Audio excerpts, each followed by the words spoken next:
Hello there, ladies and gentlemen, as my office chair creaks and cracks in the background. Welcome to another Technical Alpha podcast. It is Thursday, February the 1st, 2018, which means, if history serves, we've actually crossed over into wintertime.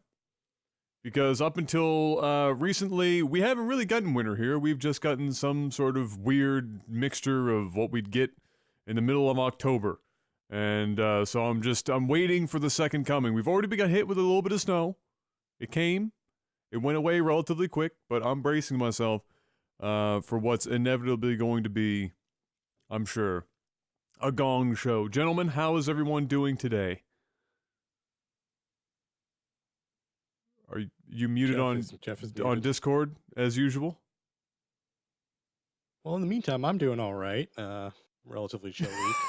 Okay, yeah, you continue while Jeff sorts out why he's not on Discord's audio. Yeah, no, I actually, on the merch front, I got a large chunk of the smaller bundles out. I'm working on getting the big boxes out. So Awesome. I should actually start seeing them soon. All right, I'm here. Beautiful. Well, that's good. And other than that, how was the week?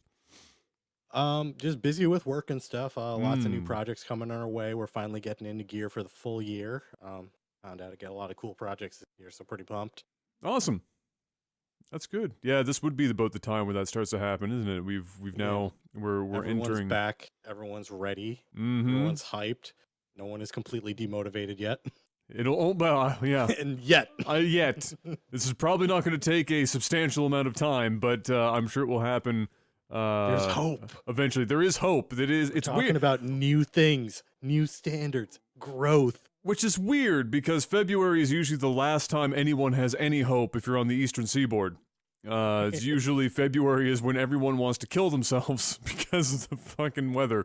But we're not all in Halifax. That's true. Out here, February is very real. Everyone is super salty all the time in February here on the East Coast. It gets a little gnarly.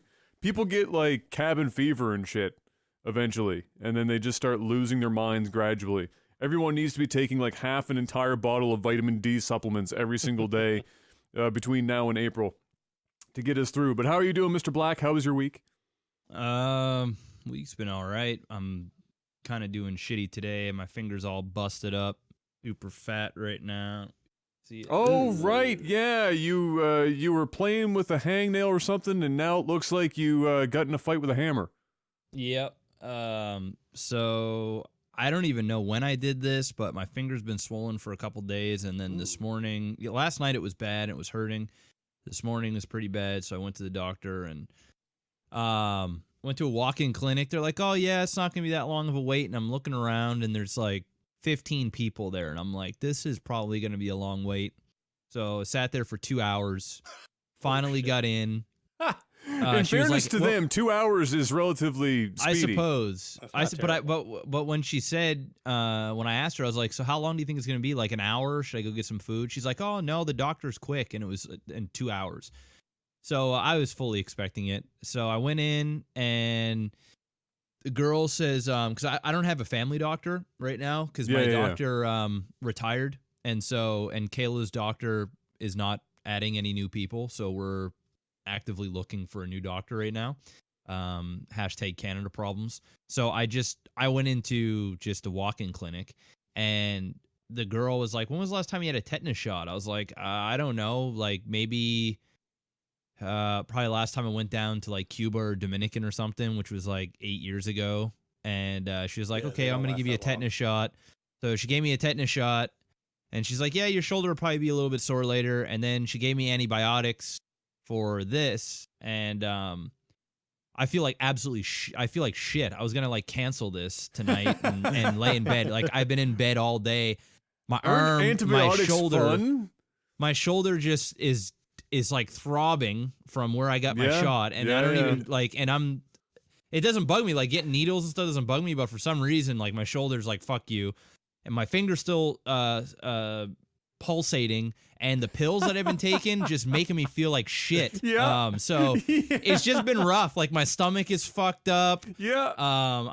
It's just been a rough day. Like I got my flu shot like 2 or 3 weeks ago, and the person who gave it to me was like, was one of the clinic people, like, oh yeah, you might just feel a little tired, nothing too crazy, and shoulder might be a little sore. I'm like, all right, yeah, whatever.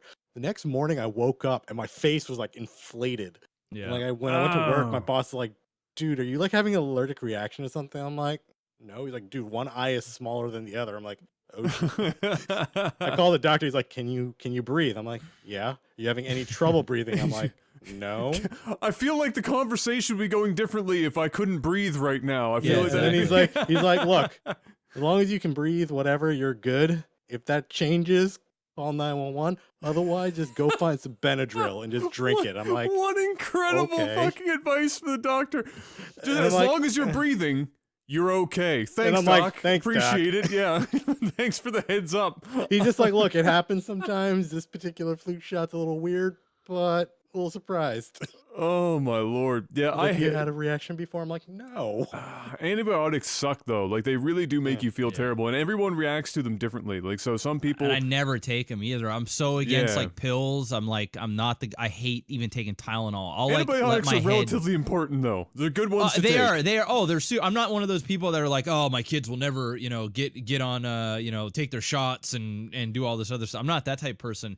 But I try not to take medication if I don't have to, and because it makes me feel like shit every time I take it. I don't know why, but it does. And this tetanus shot, man, like my fucking shoulder, it feels like somebody, remember those mean Matrix jabs used to give back in the day? It feels like somebody has been punching my shoulder for the last like 3 hours. Absolutely. So yeah, it's not fun. And my stomach right now, it's like I'm kind of nauseous. Yep. So that's exactly like what my grandmother was on some. My mom's mom goes through periods where she has to, when you're 100,000 years old, antibiotics become pretty common, and she's on she went through this period where she was on some seriously aggressive antibiotics, like some crazy fucking hardcore antibiotics, and they had to counteract the nausea of with one antibiotic with another antibiotic thing. I don't know what the fuck it was, and it was like she was on this massive string just so that she would feel kind of normal, because the original antibiotics were so strong. They're a pain. They're a pain in the ass. Some people though aren't really affected by it. It's weird. Some people take antibiotics and by them at all. And it's kind of whatever, but it also depends on the type for sure. So yeah, well, you're gonna survive eventually. I'll be okay. Hopefully we don't have to do anything drastic like cut off your finger and then I'll have to give you a new nickname or some shit. That would be awful. Now, Jeff, I saw this on Instagram just before the podcast started. I see you've ascended to the ultra wide master race. Well, I'm doing a little sponsored stream with Samsung, and can I before you continue that, can I just say that my head for some reason heard ultra white master race, and that was a totally different. It's a totally different answer. Different context. Yeah. Sorry, continue. Jeff and I are the perfect members for that group. Yes, exactly. That's it. But yeah, like a while ago, like a month ago, I was asked if I wanted to, do something with Samsung, and they'd send me out a monitor and I could kind of review it, like look at it, do a stream, talk about it, show the capabilities of it. And I was like, yeah. And then I hadn't heard anything for a while, and then they messaged me back and they're like, yeah, are you still down? I'm like, hell yeah, I'm still down. I'm always down for. Would you like a free massive monitor? Yeah, I'll get back to you on that one. Samsung on top of that, right? So I really only buy Samsung televisions. Like I have different monitors here. I have, most of them are Omen because they send. Listen, guys, I all my computer stuff has been free, right? It's just been required me to do some kind of promotional thing for them, but it's been more of like, hey, if it's a good product and I enjoy the brand, then sure, I'll do it. And if Samsung comes calling, you answer the phone. And so they sent me the super ultra wide QLED, the QLED, and it's still, you guys can probably see it. It's up on my bar there through the door, sitting up there. I'm gonna hook it up tomorrow. I've just been feeling like shit all day, so I just haven't even bothered. But yeah, I'm gonna set it up tomorrow. It's a huge screen. It's 49 inches. So, and I already have two 32 inches, and my main monitor is 27. So what you can actually do with this monitor is you can set up like two monitors in one monitor. So you can have like half the screen on your game and half the screen like Twitch chat and everything else is really, really cool. So I'm gonna probably hook that one up. That's gonna be like I have a 34-inch ultra wide, Yeah. and that's like 75% of my viewing range. So like Yeah, that's gonna literally be like it's gonna be like you have an IMAX screen in your face, pretty exactly. And so for what like I'm gonna any do, space game, they'll be sick. that's what I'm gonna do is I'm gonna unhook the monitors I have. I'm gonna hook up this one monitor. I'm gonna use the one monitor for a little while, or I might even just have like a second monitor here to the right. I'd like recommend far keeping over. like a second one either on top or to the side. Like I have my 29-inch ultra wide just directly on Yeah, top. yeah. So I'll probably keep the 27 that I have here, just kind of up on this little ledge, and then use that for a while. So that way, when I do my stream, and I talk about it, I'll be able to say what I think about the monitor. You know, I don't think it's going to be a monitor specifically for something like StarCraft where you don't want a lot of canvas, but for something like a space game or racing is popular for that. Racing, stuff too, I think even something like They Are Billions would be kind of cool to have more. They Are Billions on ultra wide plays really well. Yeah, like so I was playing it on ultra wide. I'm like, this is awesome. I can see things. Yeah, so I want to try as many different types of games as I can just to kind of see what it's like, and then use the different monitor capabilities it has, so that way I can tell people, you know, what I think of it. I ultimately don't think I'll use it as my main monitor, but I'm gonna use it to tell people what I think. But what I'm gonna do is I'm gonna for streaming. Well, I'm gonna wall mount it above everything else and have it up top as sort of a big hub where I can put all of the stuff up there and keep an eye on things. But I definitely want to use it as a main monitor for a while so I can tell people what I think of it. But I'm not, you know, I'm an RTS guy. I'm like a competitive, you know, a HOTS guy or League or something in that nature where you don't really need an ultra wide, HOTS, but you can cut it up. Scale it. Yeah, ultra wide just scales it to the middle. Like DBZ Fighters is the same thing. It just like we'll take the middle portion of the monitor. Exactly. Yeah. And then you can use the other parts of the monitor for different things. So, but yeah, that's what I got from Samsung today. Can't really say much about it, but it's Samsung and it's super ultra wide and it's a QLED. So I don't have one of those. Yeah, no, it will be lovely, and I think that's what I was thinking of doing. So yeah, the same thing. I was just for a streamer anyway. In a streamer's context, if you're not a streamer and you're just playing games, ultra wide definitely has more applications that you would use every day. Or if you're a content creator and you're scrubbing audio, video on programs, it's super useful too, because then you're not dealing with a timeline that's like 3.5 inches across. You can get an actual timeline, and it's way easier to deal with. But you know, for a streamer, from a streaming perspective, having an ultra wide as a secondary is super useful, because even in a 2 PC setup like mine, they tend to have features where you can split the screen down the middle and use one PC on one and one PC on the other, and then it's like you don't have to run 3 monitors anymore. You can just have 2 and save yourself all that extra, you know, space and headache. So cabling. And cabling, yeah. Oh my God, yeah, for sure. Drop down from 4 to 2. It's just. It's not a cheap monitor either, so. Oh yeah, no, they're not. It's a 49-inch ultra-wide monitor from Samsung. You're gonna have to give up your firstborn child, maybe even your second, if you're gonna buy that bad boy. In the world of gaming, I know people were sighing about the fact we're going to talk about PUBG real quick, but it isn't a long-form content thing to talk about. It was just a very interesting thing that popped up on Twitter this week. PUBG reportedly accounted for, by itself, 12% of the entire PC game revenue stream in 2017. By itself, with $712 million. Now, what makes that even crazier is that it was only participating in that for 8 of the 12 months in the calendar year. So it had 4 more months less than everyone else, and it was still hit $712 million US. The closest one to it is Overwatch in the number 2 spot at 300 and some, I believe. And then the number 3 spot was CSGO with a high 200 somewhere. So it's more than combined CSGO, Overwatch, PUBG at the top. What are they buying in this game? Well, here's the thing. For PUBG, that's all the initial box sales. Like, it's going to be a lot lower next year, or even the continuation of this year, because there's only so many people are going to buy it. Yeah, it's tough. Well, I They think have the thing, no like tail end revenue stream at the moment. I haven't seen anyone talk about, or I haven't seen numbers released for how the boxes that you can buy keys for and stuff now are selling. You know, if people are actually actively buying that kind of stuff, I don't know. There's even like some conspiracy level stuff going around where people are talking about the fact that they're taking their time with dealing with cheaters and only dealing with them in a roundabout way because they know that a lot of these cheaters will just buy another key of their game to ultimately give them more money.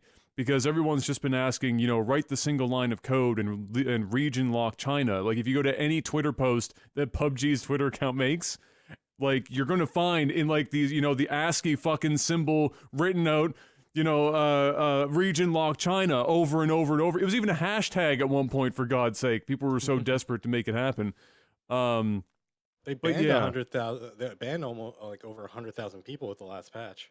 Yes, they did. Apparently, all in one kind of sweeping motion. In one shot. Yeah, but I thought that was kind of a 98,000 new game sales. Yeah, pretty much. Yeah, exactly. Yeah, see, yeah, exactly. Right, like people are gonna buy it. With these numbers is that Overwatch is kind of inflated, because I believe that number included the Overwatch League franchise agreement revenue, which is like 20 million a pop. Well, that's perfectly fine. Yeah. Like that actually just highlights how much crazier that it is. PUBG's number is, yeah.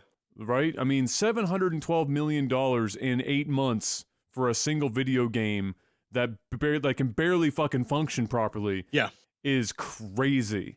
So I mean, how many million of that is going to actually go into fixing the bugs? Okay, so here's I guess I said we were going to make this long, but I'll kind of talk about what I saw branch off Please. of it. People were talking about, there was an interview that I think, I don't know if it was PlayerUnknown himself did with the H3 guys, and he was discussing the huge costs of their AWS servers. Or their Amazon servers that they're running for this, and kind of laid out that expense. And apparently, for how the game handles its online component and the number of people concurrently playing it and everything that's going on there, it's a monstrous amount of money. That's fair. Yeah. I don't think anyone was looking at PUBG going, you know what? Your server costs are probably absolutely next to nothing. You can't have 3 million concurrent people playing on a fucking server and have that not be expensive as hell. It's just kind of the way it is. But when you look at $700 million, and it doesn't matter how much the server costs are, there are certain bugs within the game that people are starting to go, hey guys, you know, I can get netcode doesn't happen overnight, server issues don't go away overnight, but why is my font just randomly deleting letters still on the homepage? Like, why is that still a fucking thing? Or why is it that an API hook to Steam's friend list still can't populate properly? Like, how can you not have had those things nailed down yet? And if you can't personally do it, fucking pay somebody who can figure it out. You have I'm sure you so can find much the money. money. Somebody has the skills to make these seemingly simple little things go away. And like I just can't I can't process that stuff. But yeah, so that's kind of crazy. Again, like Panic said, that's a lot of just first people getting into the system, buying the game. We don't know what the long-term revenue is going to look like for PUBG or how they're even going to tackle that. But for now, that's pretty crazy. I guess congratulations to the 4 people on the PUBG development team that's been keeping this bad boy afloat long enough to make $712 million, because that shit's crazy. Speaking of long-term revenue stuff, Nintendo finally announced that its online services are going to be paid for services by the end of this year. You're going to be paying to play Nintendo games online. It's not going to be a free service anymore. They originally mentioned, I don't know if you guys remember, that the end of 2017 was going to be the kickoff for this service to be paid for. But for whatever reason, and I don't know if we ever got one, they delayed it, and now it's all the way towards the end of 2018. We don't know anything else for that yet. I'm going to hazard a guess that whatever comes out of their E3 or Treehouse or whatever the fuck Nintendo wants to call it this year, conference bit, we'll hear more about it. We don't know how much it's going to cost, I don't think. We don't know what's going to come with the service now. But there was some backlash about this, not because it was going to cost money, but because of how Nintendo was handling the online space in general. Xbox Live and PlayStation's online services offer a relatively robust system that's also incredibly user-friendly for the most part, right? It's intuitive. You can just get on and use it. Yeah, okay. Whatever Nintendo was providing originally when they said that this was going to happen, their current online offering is just about anything but intuitive, user-friendly, and robust. Those are all words that you cannot use in the same sentence as Nintendo's online multiplayer services. So maybe that's why it got delayed. Maybe they're trying to figure out a better way of tackling this so that they don't get crucified when they press the go button. I don't know, what do you guys think? Nintendo, for me, and their multiplayer stuff, it's always been about being like present and around. It's not like, Xbox and all of them, they've kind of built their thing around being just going online and playing with random people on the internet. But Nintendo has always been like, you're playing Mario Kart on the couch with your friends. You're doing Mario Party in a room full of people. Like, I don't see why they need to go for this like online setup when, just use local Wi-Fi. Put like 4 switches on Wi-Fi and you can just play local whatever. That's like, I feel like that's where Nintendo should be focusing their multiplayer efforts on. Or, just like locally around you. Like if you're going around, I know they have like a Pokemon game coming out. Give us Pokemon battles on the Switch or something against people around you, the ad hoc networking stuff that like the DS has. Like that's where their leverage is. They have a portable console. Use that instead of some roundabout ridiculous internet service that's got I think that's like for all the dongles and the things to use chat and stuff. Completely pointless to me. Yeah. I don't know. I think it's probably just to try and flesh out their whatever offering they're going to try and bring to the table. And yeah, I imagine we're going to hear more by the time we hit E3, and we'll have more information to work with. But for now, yeah, who knows? Anytime, of course, that you provide a service that is free to start, and then you inevitably start getting people to pay for it, you're always going to hit some sort of backlash. And so Nintendo waiting another calendar year to initiate this, even if it is to try and shore up all of their offerings, is probably not going to do them any favors in terms of people getting adjusted to not paying for an online service, and then all of a sudden they're going to have to. So we'll see how it plays out. I mean, we saw that kind of thing happen every 6 months in the stream world with donation services, like the guys running notifications and whatnot, where it would start free, and then a few months in or whatever, all of a sudden it'd be like, all right, well now we're taking a cut. And then everyone would just be like, well, this is dumb. And then another company or another dude would come up and be like, hey guys, over here, we do it for free. And then everyone would like change services. That servers cost money. Yeah, it just changed services, and then they all of a sudden they're taking a cut, and then so we'll see how Nintendo tackles that when it happens. I guess I'll put this last one, or the second last one I have here at the end, and then move this last one up. Only because we just talked about PUBG not long ago. There are rumors. So we talked about on the podcast on a couple of occasions how Microsoft's biggest problem right now is software. They just don't have games.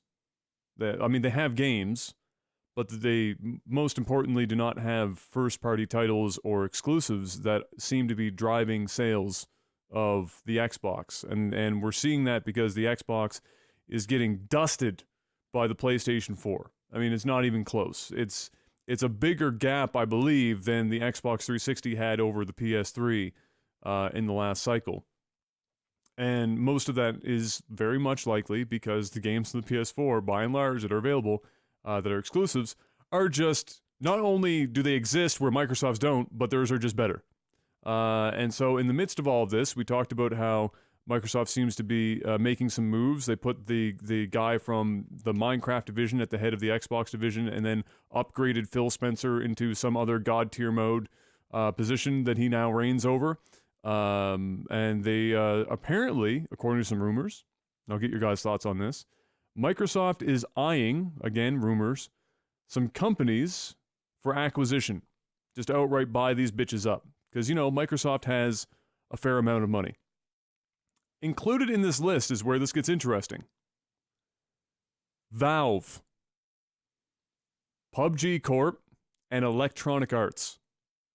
What do you guys think about that list? Do any of those make sense to you? Does it, in terms of them buying them up? And how I don't want to say crazy, but how weird would it end up being? Maybe it would be crazy if Microsoft just bought Valve. I'm going to let Jeff answer first unless he wants me to go first. Because I have a bunch to say on it. Well, I don't know why. I don't know. Just I feel like we're in total speculation mode right now. Yeah. Because it's a rumor. That's what we're not. That's what we're doing. We are speculating. I have seen this stuff from analysts coming out. Yeah. So if Microsoft out there, if Microsoft did it, and it's not like it's out of the realm of possibility. They have the funds. They're in an odd position in the market where they don't have games. They have two options. They either try and churn out the games themselves or buy somebody who's already producing or is in the ownership of titles that they can put on their systems and not have to go through the pain and suffering of making it happen. But why PUBG? Like, that doesn't even make sense. Why would they buy PUBG when it's already out? It's already made. It's made its money. Like that just seems dumb. PUBG is something that they could probably legitimately buy. But at what kind of accusation costs? Like, you know, it's not like they're gonna pay last year's revenue for the company. Like, there's just no way. Well, what was the Minecraft buyout? It was a couple billion. Wasn't it? But it's Minecraft. Minecraft is got. We're talking. No, I'm just putting. Minecraft I'm saying in terms of. I don't think billions of dollars makes a whole lot of difference to Microsoft, right? I think it does. I think it does. They're looking at long term. I mean, you can't just throw around billions like it's nothing. Like, I don't care what you are, even Microsoft, and they're most certainly not going to spend $1 billion on PUBG. When it comes to EA, I mean, I don't know. Maybe that would be an expensive buy. But EA wouldn't happen though. There's two things I want to say though first. One, the interesting thing is Microsoft actually brought in, like, with the whole tax cut thing that happened in the US, one of the provisions in that was if you bring in money from outside of the US, you pay your 15% tax and you're done. Microsoft brought in so much money from outside that they actually took like a almost like a $1.1 billion loss for this quarter just to bring in that money. So they probably are sitting on quite a few $1 billion to make acquisitions with or do something with. So, you know, it's not out of the realm of possibility that they don't have billions of dollars to just throw around. Owning PUBG doesn't change the situation. It doesn't bring them money, though. PUBG doesn't bring them money. Literally does nothing to save their console sales, if that's ultimately why they're purchasing these companies. EA won't happen, though. Yeah, I mean, EA, okay, they could have definitely exclusives now for EA, but they're not going to, EA is not going to sell to Microsoft, and Valve most certainly is not going to sell. Valve is printing money. Valve is just printing money, and they're like, why are we going to sell? We're just printing money that we can keep ourselves. It's not going to happen. EA is not going to sell for a couple of reasons. Now, EA, right now, primarily, their big thing is FIFA. FIFA's their cash cow. And FIFA is predominantly Sony. It's on the PS4. If Microsoft buys out EA, one, the licensees for those franchises, Disney, Sony, FIFA and all them, they're not going to be like, oh yeah, no, we're going to just let you isolate our licenses to Xbox only. No. They went to EA because they wanted cross-platform everything. Also, EA is not going to be like, oh yeah, we'll take that buyout and then chop our legs off by not publishing to Sony, because that's where most of their money is. So that's like, it doesn't make sense because EA's revenue will tank if they get picked up. Now, on Microsoft's side, the interesting thing might be there's a bunch of companies that EA owns, like subsidiaries. Respawn Entertainment is a really good example. They make Titanfall. Um, they had Visceral. Microsoft could go after some of the sub studios and go to EA and be like, "Hey, pay you a couple billion, a couple hundred million, or billion or something, and we'll take one or two of the sub studios out from you." I can see EA parting company with some of the smaller underlying studios, that Microsoft picking them up and using them to develop exclusive games. That would make more sense to me. I think Microsoft's main play here is going to be not going for like EAs or Valves or PUBGs. They want to go for some of the bigger name, but not necessarily ridiculously priced studios that are currently building some, games. Go after the publisher that made Last of Us. Go after some of these other, companies. Buy them out. Not like a giant publisher like EA. I don't even think they buy out anybody, honestly. I think if they do anything, they get exclusivity licensing deals. And that's the show. You don't need to buy out an entire company. It doesn't make sense. And ultimately, a lot of these companies that we're even discussing, none of them. I mean, Electronic Arts, okay, yes. I mean, that'd be huge. That's like when Blizzard sold out. You know what I mean? Like that's that level. And although it did work out for Blizzard, depending on who you ask, it's still, if Microsoft goes and buys a company like that, it still doesn't, in my opinion, doesn't help their case. There isn't many games out there right now that are going to explode the sales of Xbox. Yes, I agree. I think the exclusivity part for Xbox is definitely hindering its sales because a lot of the good titles that are on Xbox you can get on PlayStation as well. So, and I don't know, maybe I'm biased. I used to be an Xbox fanboy.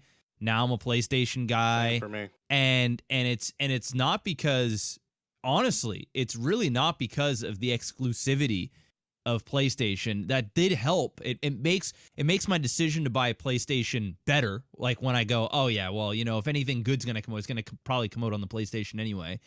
And there's been nothing for me to go out. Like I'm one of the guys that can afford to go out and buy an Xbox One X or whatever tomorrow if I wanted one. But there is no game for me to go out and do that for. And that's a problem for them, where if people already own, at this point, I don't think they're fighting for a sales against PlayStation. I think now they're just fighting for sales. And the people that are going to buy an Xbox likely already own a PlayStation because you got to have one or the other if you're a console player. So you're basically asking people to go out there and double up on consoles. Now, the only way you're going to double up on a console, chances are if you own a PlayStation already, you're probably already a fanboy of PlayStation, so you're already probably a little bit biased against Xbox, and you likely kind of shit on it to begin with. You're like, your boys at work or whatever. It's like, what do you own? An Xbox? What do you own? A PlayStation? Oh, you own an Xbox? Like, we do all of our Call of Duty and shit, or all of our Grand Theft Auto on the PlayStation. So really, Xbox right now is fighting for people that own a PlayStation to go out and get an Xbox. That's where their exclusivity problems lie, is where there's no reason for them to go out and buy it. I think the ones that wanted to buy an Xbox already bought an Xbox, and the ones that wanted to buy an Xbox, when Xbox One first came out, it was a shit show. It was fucking garbage. It from the E3 all the way up to the launch. Thank you, Don Matrick. It was horrible, and I was all for the Xbox One, and the moment that E3s happened and the shitstorm started, I was out. And I have the Xbox One is the only console on the planet that I have never owned. I've owned them all. Dude, Retro, I sold mine. new, I sold everything. mine. I was so pissed off at it. Every single console ever, except for a few versions of Atari, I own right now. Or I have owned at some point. I have never bought an Xbox One. And it's mainly because it's not because I hate Xbox. There's just nothing interesting. No, there's nothing there for me. I don't care. The console doesn't intrigue me. When you even as a Blu-ray player or 4K machine or whatever, it doesn't interest me. I can get all that stuff on the PlayStation. The PlayStation just looks sleeker. It's nicer. It's more part of the conversation. In my opinion, it's like owning, at this point, it's like owning a Samsung opposed to an Apple. It's like Xbox was the Apple product that everybody just bought into, and they got it because it was a hot new commodity. And then there's these guys like Adam that, you know, will go and do the research and look at the specs and do all this stuff. And eventually is like owning a PlayStation became like owning a Samsung, where you're almost fighting against the man, where you're like, why do you own an Xbox? It's an iPhone. You know, it doesn't bring it does what it says, but it doesn't bring anything new to the table. Look at all these great swipes I can do. Look how fast my screen moves. Look at all these different applications I can do. Look how customizable it is. You know, and look at this basic box. And people are okay with basic. I'm okay with basic. But I feel like owning a PlayStation now or a PS4 is the cool thing to own. And although it's unspoken, it's just the way it is. And I think Xbox at this point, buying a company is not going to change the mess that they made. You know, it's almost like AMD coming out with a bunch of cheap graphics cards or whatever, trying to compete against Intel. The problem is Intel has the reputation. You lost the mind share. Exactly. This isn't the fight. You're fighting the wrong battle to win people over. People have never stopped really. I shouldn't say they never stopped loving Xbox. The ones that were in love with Xbox just need a reason to love it again. And I think it's really that simple. They just need to ignite the fire under the Xbox fanboys out there, because they still exist, even though 90% of them probably own a PlayStation now or use the PlayStation over the Xbox. They need like 2 or 3 of those holy shit titles that like you look at E3 and you're like, holy shit, I want to play that. And they need them. I think they almost need to rebrand the Xbox, not as a name or whatever, but they almost need to rechange the functionality of it. They almost need to change the game, so to speak, and part of the pun. Let's go a little bit forward on that then. What things could they do, or what things would entice you, like feature? Because like it's like we can say, let's change the brand, let's change something, like, but like what would bring it back for you? Like what would you be interested in a console or in a box or an application or something that would be like, you know what, that's actually pretty cool and I want that? I mean, for me, it's a little bit of a different conversation, because I honestly don't care about console gaming in general. I do look forward to Shadow of the Colossus, which Adam and I are gonna play here soon. There are a few games that get me glued to the PlayStation or a console at this point. Yeah. I'm not sure I'm that guy, and listen, I'd be $1 billion richer if I knew the formulation for Microsoft to go about. Here's the thing: is they're Microsoft. Think of something. I mean, you are Microsoft. They have enough money to hire smart people. You really do, and I think the only way for me, and once again, I'm biased, is if they made the Xbox more like a PC, and they made it more of, it's upgradable like a PC. It has better graphics. The graphics are upgradable, so to speak. But then you have an issue in terms of developers developing games for that Xbox, especially if it isn't exclusivity, where they have to create these games for multiple consoles. So I don't know. For me, it would have to become more like a PC and have more PC capabilities. I'm not talking about having Netflix on there or being able to watch Twitch on this shitty, API they have, or whatever else they got going on. In order for it to speak to me, it would have to bring some of the elements of a PC. Now, if they did buy Valve, it would make a little bit more sense that they could do something like that. But come on, they're not going to buy Valve. So I think at this point, we're waiting for, I think a lot of the Xbox people, and I don't want to speak on behalf, but for me, I'm not completely out of Xbox. Right? Listen, I never talk about console stuff. You guys got me talking about this bullshit here for once. And the reason why is because I'm actually in the closet rooting for Xbox to do something, because a lot of my gaming memories was with Adam playing Halo 2, was playing Halo 3, Project Gotham Racing, Morrowind. And playing all those games, and as a 15-year-old, 16-year-old, and there is a place in my heart for that, because honestly, console gaming to me, besides PlayStation 2 because I really love the RPG element of PlayStation 2, but a lot of my memories, nostalgia-wise, come from the original Xbox. The 360 had some great games. It felt like a good continuation from the Xbox. It felt like an upgrade, but I think now, me personally, I don't give a fuck about the Xbox One. I don't care if they call it Xbox One X-3AB76 or they call it the Xbox One whatever, A to Z. I don't care. I need a completely new console. I'm looking for the next generation of Xbox, and I need them to change the game, and I'm right back in it. It's almost like I can forget about this mess that is Xbox One, and I'll jump right back in onto the Xbox wagon and be there. But until they change the game, I'm not going to buy one. And you're right. There is no games for me to play on there. And I don't think that there is a single franchise out there right now besides or developer besides maybe Naughty Dog, which there's no way Naughty Dog is going to exclusively make games for Microsoft unless they're paying up the ass. I mean, that's the only way they're going to get me in Best Buy buying an Xbox One. Yeah, That's the only game.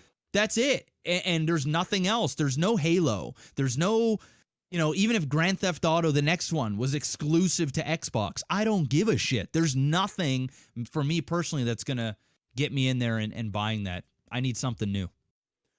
I think it's an interesting, and Panic brought up the tax thing and whatnot, and the fact that they're probably sitting on a fair chunk of change looking to do something with it. I think it's a very interesting time because I think this is I think Microsoft, because of their position in the market, is quite possibly going to be kind of the harbinger for how the console cycle or the console's existence is in the not too distant future.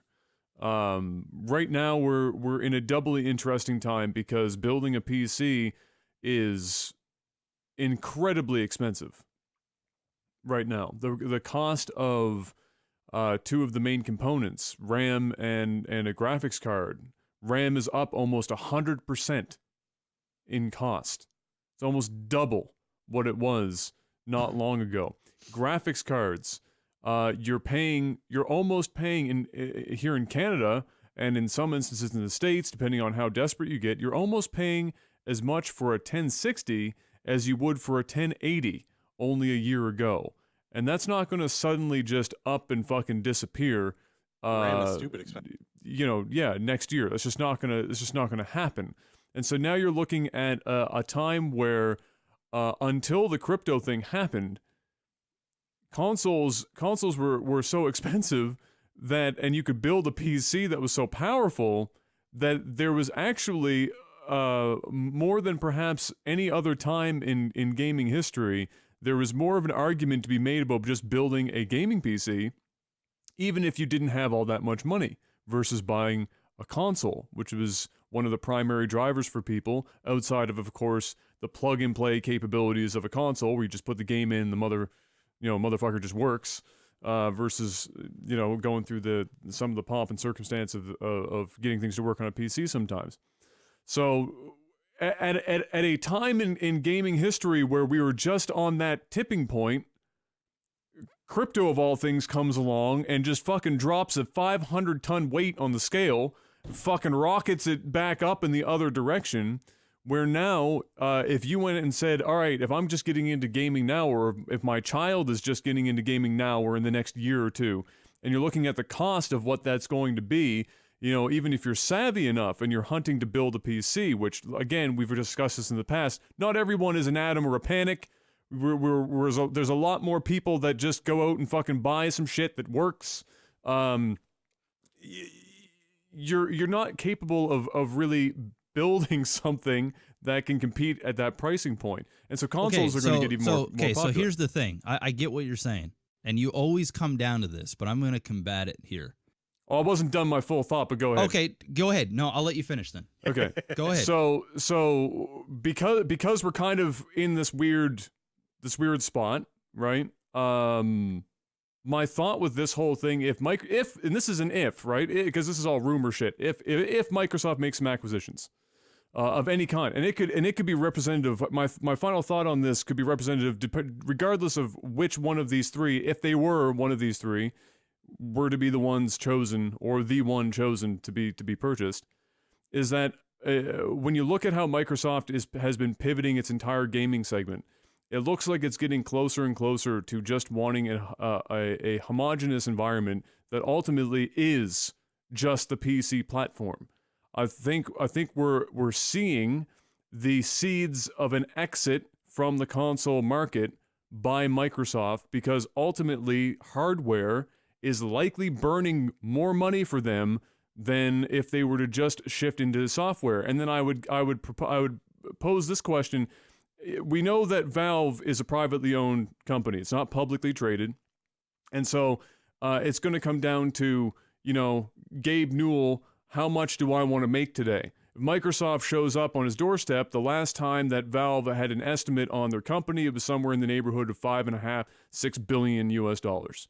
Okay, if Microsoft comes to your doorstep, because really, what is the value of Valve in their current market position 10 years from now, 5 years from now?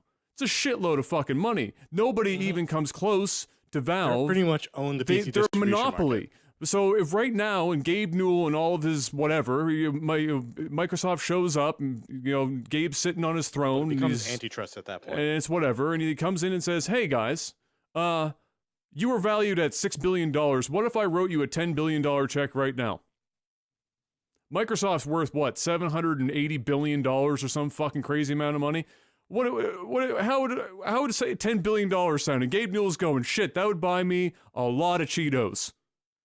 And so maybe this is where Microsoft's going, and we're seeing the beginnings of it, where they're pivoting out of the console market and they want to turn everything into a PC thing. They're already doing it with their Xbox game service. All of their first party shit is going to be available on this Netflix service for games. Immediately, you get all of the shit available. They've got the Xbox games showing up on the PC in tandem. If you own the Xbox version, you get it on the PC for free, and vice versa. You're seeing all of these little moves happen, and now you're seeing rumors that are perfectly reasonable to look at as for an acquisition. And I don't think it's about getting games now. I think it's about games 5-10 years from now, because Microsoft knows that it wants to be in the gaming division. It just doesn't know, or the market, it just doesn't necessarily know if hardware is the immediate answer to them making the most money that they can in the space. Now I'm done my thought. Yeah, I mean that's I like the way you think.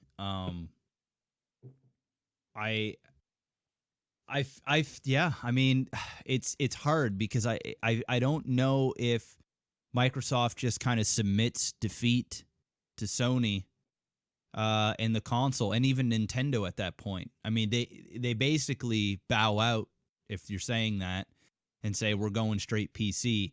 I do, and it's kind of like what I was saying, is I think it would be really cool if Microsoft made its own PC that was branded as an Xbox, that played Xbox games, so you could still surf the web, go on Facebook. Well, it's going to have Windows on it. They're just going to sell a prefab PC, basically. Exactly. So you basically just make a computer that is upgradable, that you can put in a new graphics card. You can update the RAM. Obviously, maybe the motherboard will stay consistent throughout all of them, but it would be compatible for upgrades for so many years until the next model of this PC came out. People could also opt to get bigger hard drives and things like that. And it would almost be like killing two birds with one stone. But at the same time, then does that hurt their PC market of them, selling PCs, selling laptops, selling, whatever it is that they, hardware that they sell? Is it going to compete with that? Because ultimately, if you can create a one-stop shop where you're looking, okay, I'm going to buy a PC, right? I'm going to go build a PC, okay? And this is kind of like what you were saying, where I was going to cut in, where you always make the assumption that it's one or the other, right? You've done this almost every One or the other what? podcast. One or the other In what? terms of buying, you always make the comparison that, you know what, it's very expensive to build a PC, so I may as well, it's one or the other a lot of the times. You mean it's console like, hey, versus PC? Yes, if I'm gonna get it, I want a game. I was saying people. I didn't mean that if they didn't want to build a PC because of the expense of it right now, that they just go instantly buy a console. I'm just saying that for people trying to get the price of it down, which normally you have to know how to build a PC to be able to do, because anything prefab is going to be more expensive. I'm saying that more people exist that want to buy prefab, and therefore it's harder for them to find the value in necessarily hunting down a PC versus buying a console currently, because everything, the cost of $1,000 PC right now from a year ago is now $2,000. Yeah, that's what I'm saying. So, I get that, but what I'm saying to counteract that is, I actually don't think people care all that much. If they want a PC, listen, everybody owns a computer. Everybody. I don't give a fuck if a computer costs $1,200 to run Skyrim or it costs $3,000 to run Skyrim. People are going to find the money and they're going to buy a PC. Everybody owns a PC. Everybody. So there is no argument that I can think of. Now, gamers, hardcore gamers that want to maximize graphics, these are the battles that they fight, where they go, do I wait for the next generation of graphics cards to come out and then buy the current generation to save some money? Where do I go? So the hardcore gamers, they deal with some of these dilemmas on how to spend their money when building a PC, if they want to build a PC.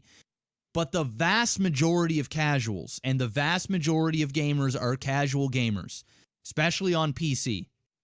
Whether you're just playing League of Legends, whether you're playing StarCraft, these are why these games do not require a lot of graphical power, a lot of memory power. I mean, even things like Minecraft, although it was poorly optimized before, it's gotten a lot better. The game's been out for a billion years. Everyone's going to buy a PC. You go to anybody's house in the first world, they own a PC. 99% of them do. The question is if they're a gamer or not.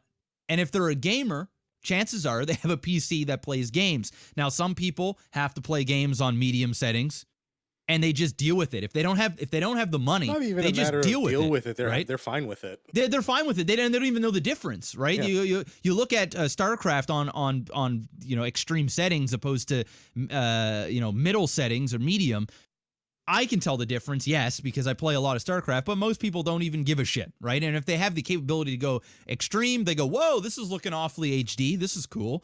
But then it's just whatever. They're in it to play the game. So I never really look at it as almost like consoles are against or fighting for the space or people are having a dilemma on which one to buy. Listen, if you're a console gamer, you own a console and you own a PC. It's just a matter of how much gaming do you do on that PC and how much power you are. Because typically, hardcore console gamers aren't usually hardcore PC gamers. It's one of the two. Now, I'm sure that there are many people out there that are just gamers in general that just spend a lot of time playing games. I can be one of those people. Sometimes I go out and play a bunch of console games, and other times I want to, play a bunch of PC games. So, yeah, I mean, listen. I believe that no matter what, Microsoft is going to be in the console space, period. I don't see them leaving. I don't see them bowing down and taking an L, even for the standpoint of the look of the company. I mean, you're Microsoft. If you got to go swing, like you got to go down with the ship. Essentially, you don't just bow out. They're not doing phenomenally, but they're not doing horrible. They're not even. I wouldn't even go horrible. Money. They're not doing badly. Yeah, I mean they're making money. They're just not the best. They're just Sony's beating them up right now. Yeah. But I do like how Adam was thinking there, where I think it would be really cool if they did make a PC console. Like it was just and they advertised it like that. They don't just advertise it as Xbox. They advertise it and they almost swindle the PC gamer. They give them a reason to be a console gamer. So even if you're not a console gamer, you just buy one. Microsoft does do good hardware. Like their like the Surface laptops and the Surface Pro, like tablets, They're very well designed and they're phenomenal pieces of hardware. They put that out to like they can do like an all-in-one PC or do something like that, and then throw an Xbox. And then throw in the Xbox in there, right? yeah. Call it the Xbox. It's got Windows. It can do everything that you and I can do. You can go on Skype. You can have a podcast. But there's that thing that was almost obsolete now called the CD drive. They still have that. They put that in their PC, and you buy an X. You go to EB Games, or you go on Amazon. You buy your Xbox title. You play your Halo 7. That's garbage. You put it in the Xbox, and it boots it up. And you have an Xbox controller, and you can play the game. And I think that would win me over, and I think they would sell a shit ton. And they would save. This is actually where some of what Adam was saying for the people, because they do exist, some of them. I don't think it's on the grand scale of what Adam makes it seem to be, but there are people that enjoy out there. Value propositions. You mean the entire fucking capital market? Okay. Once again, it doesn't change the points that I made of everyone owns a PC and you're gonna play the PC. Listen, that's like that's the argument of why do you buy an iPhone, right? You're gonna go on the street and ask people, why the fuck did you hey Jeff, why did you spend $1,500 on the iPhone X? Are you retarded? Do you not know what value is? Here's the thing, we don't give a fuck, dude. It's value We actually don't give a fuck. That's the thing, and most people don't care. They just want a reason. Jeff, they want a reason to spend their money. The value proposition for that is what you've brought up in the past. Is it's a talking point. It's being part of the fucking crowd. That's the value proposition. The $1,500 isn't because they're going out to buy because it's fucking dope ass hardware. Although some people like that it takes pictures. It's a conversational and shit. piece. You're part of the movement. That is the value proposition right to now. Some. That is to the majority. That's Apple's entire fucking thing is marketing. It's called branding, my friend. You can say that about anything. Yes, but that's what Apple say that about Under Armour. Yes, exactly. Because there are people that do Under Armour, the same shit that Under Armour does, but it's not the brand. The brand itself becomes the value proposition for purchasers. Beats. That's fucking marketing. It's pretty much Beats right there. I'm not disagreeing with you. You seem to think that I'm disagreeing with you, but I'm not. I'm literally strengthening. I'm not saying, dude, I'm even going halfway and agreeing with you on halfway. But what you do is you're always saying that it's almost like people. Never mind. Okay, never mind. I'm done. Never mind. You're right, Adam. And never mind. My bad. It's just not like I'm just saying to you that it's just that a value for somebody doesn't have to be that the hardware is dope as fuck, which is how you've put me in my previous arguments, which I've said in the past in the gaming segment that people do, not very many, but a lot of people look at it and say, I need to buy this console versus this PC because I literally, unless I want to save for the next 9 months, I can't afford to buy it, and I want to play games now, so I'm just going to go buy a PlayStation. That exists, but in my point for this discussion is that the value proposition from Microsoft's perspective with their customers on the Xbox side is very hard to find. There isn't really one, which is why in your description as to why you're not buying an Xbox or why you own every console that's ever existed or have, is because there is zero value in an Xbox for you, and you represent a fucking ton of people. A shitload of people. They've sold like 4.5 fucking Xboxes in Japan for good reason. There's no value for the Xbox for people in Japan. There's barely any value of the Xbox in North America. So that's why in my entire argument it was about Microsoft in the future finding their value in this market, which might not necessarily mean that there is, as we know it now, an Xbox sitting on somebody's shelf because it's already a hard sell. Thanks large in part to, like you said in the beginning of your discussion as well, the original launch of the Xbox One was a complete fucking 5-alarm gong show dumpster fire, largely in part because it wanted to be an NFL TV viewing box. You know, again, shoutouts to Don Matrick for fucking tanking the Xbox division for 5 straight years that they've been digging themselves out of a grave ever since. And they're only just coming up. They've been preaching for years now how it's games first because they weren't games first when Xbox One arrived. So yes, absolutely. I agree. I think that that the division doing like PC related stuff, kind of like what Steam tried to do with the Steam box thing that they did, wasn't really a huge success. But if Microsoft wanted to really go out there and do that and build something that had Windows on it, but then you click a button and instead of the shit Xbox app that Windows 10 has now, it brings up what we see on our Xbox when we boot up a console, and then you go play your games and everything operates within that same environment. I think that does really well for them. But I think that ultimately right now for them, and again, the beginning of my argument was, where do they find, they don't want to exit right now. I'm not saying they're going to like release a press release and be like, peace, Sony, you won. Congratulations, you won the console war. I'm saying that now they're looking at the market going, all right, well, where on one hand we had to push out stuff like the Xbox One X because PCs were so viable as a relatively inexpensive box to build, to play games, high fidelity, whatever. People, it didn't even have to be high fidelity. It was just as good or better than a console. You could build one for about $100, maybe more than buying an Xbox, but have all the fancy shit that a PC has, which is, again, way more valuable to people. I can do everything a PC can do, plus play games as good or better than an Xbox, and I spend $100 more. You can't do that shit anymore. So now they've got to find a nice happy space between games as a service, which is also a problem, that we're not a problem, it's just a shift in the market, and the fact that people are, for a period of time, so long as people keep buying up graphics cards and RAM and motherboards and everything else to go mine fucking fuckboy coin 3.0, the shit's going to be not $500 or $600 to build that PC anymore. It's going to be $1,000, $1,500 or whatever. And again, while there are people that will save their money and they'll buy an iPhone or they'll buy a $3,000 PC to play Farmville,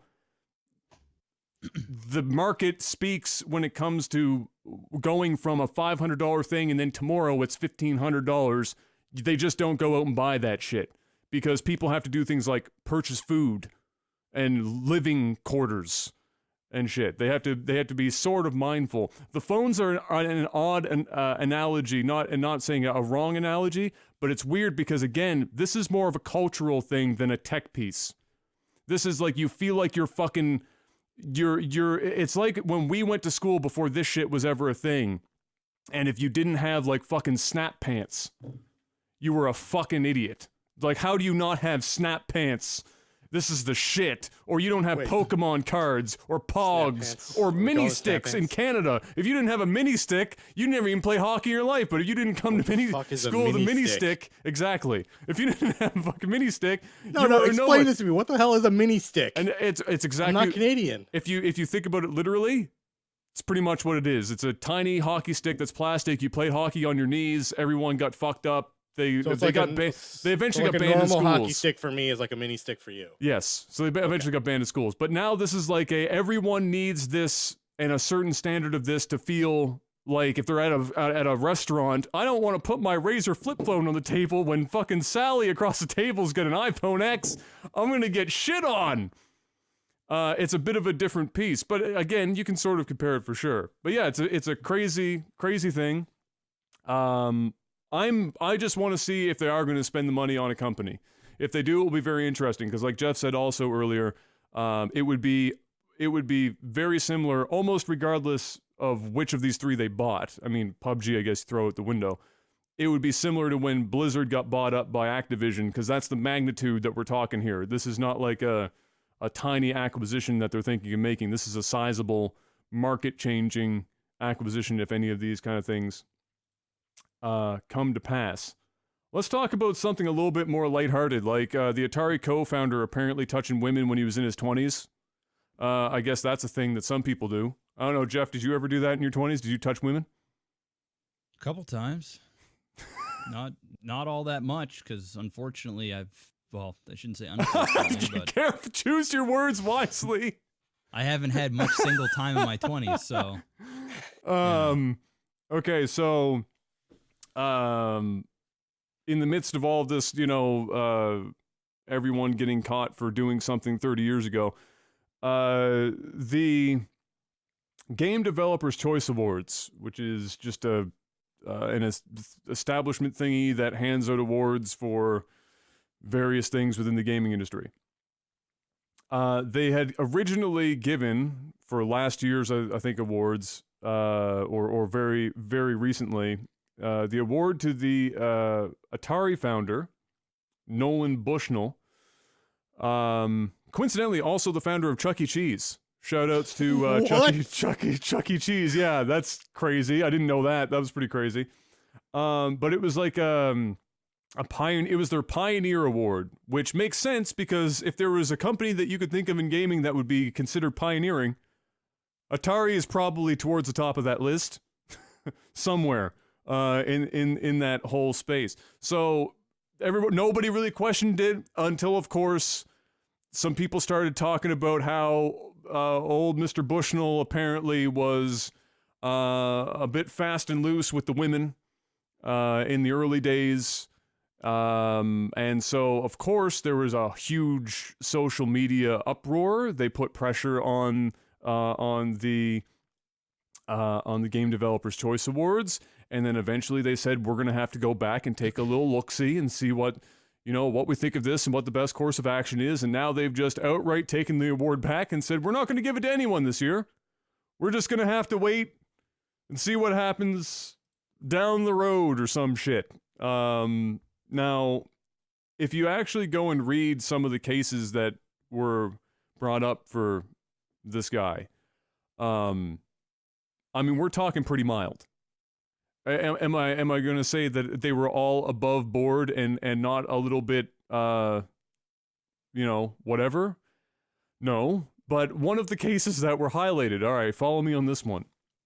Early on, young Bushnell, he's got this idea for Atari. He's going to make millions and millions of dollars. And he did. Credit to him for actually doing this shit. He's having a meeting with this guy, and they're having it in a hot tub, as you do if you're thinking to yourself you're going to make millions of dollars in the future. And he calls up like the secretary or something to bring him a file folder of stuff to talk about, whatever taking over the world scheme that he had at the time. And she brings it up and hands it to him. And then apparently he spent a little bit trying to convince her to join them in the hot tub for this meeting. That was one of the cases. And I thought to myself,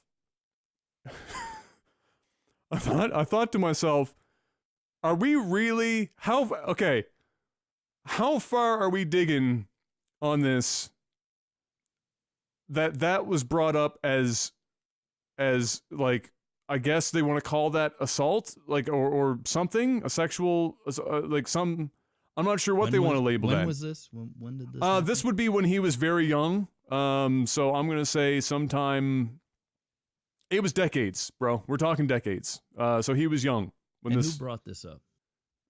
This would be his accusers. Yeah, fuck his accusers. I'm just going to go and say it.